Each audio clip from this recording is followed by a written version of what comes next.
അനുദിന വിശുദ്ധർ ജനുവരി 24 വിശുദ്ധ ഫ്രാൻസിസ് ഡി സാലസ്. 1567 ആഗസ്റ്റ് 21 വിശുദ്ധ ഫ്രാൻസിസ് ജനിച്ചത്. 1593 വിശുദ്ധന് പുരോഹിത പട്ടം ലഭിച്ചു.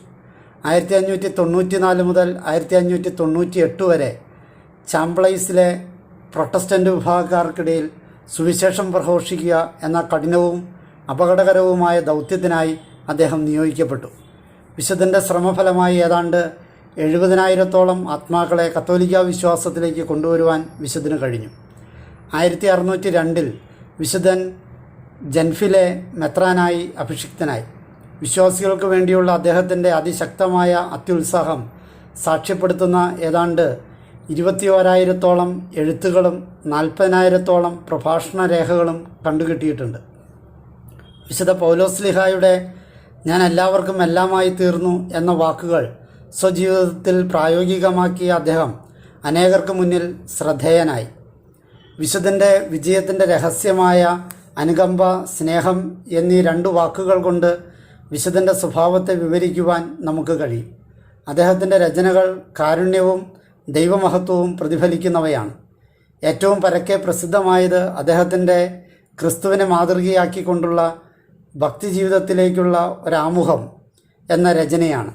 ഇത് ക്രിസ്തീയ പരിപൂർണതയുടെ രേഖാചിത്രമായി പരിഗണിക്കപ്പെടുന്നു.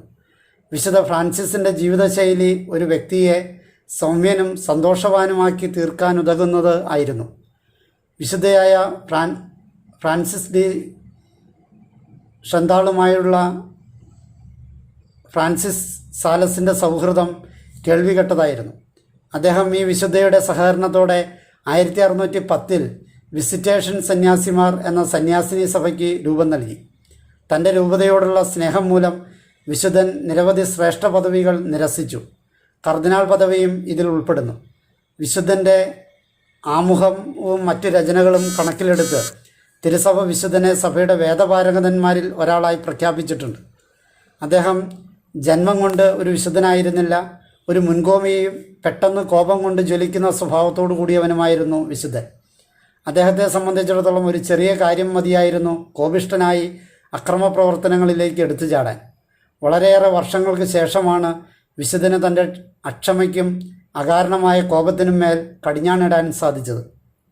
മെത്രാനായിരുന്നപ്പോൾ പോലും ചില സമയങ്ങളിൽ, ഉദാഹരണത്തിന് അദ്ദേഹത്തിൻ്റെ പ്രഭാഷണം തീരുന്നതിന് മുമ്പ് ആരെങ്കിലും ബെല്ലടിച്ചാൽ വിശുദ്ധൻ തൻ്റെ ആത്മനിയന്ത്രണം കൈവിടുമായിരുന്നു.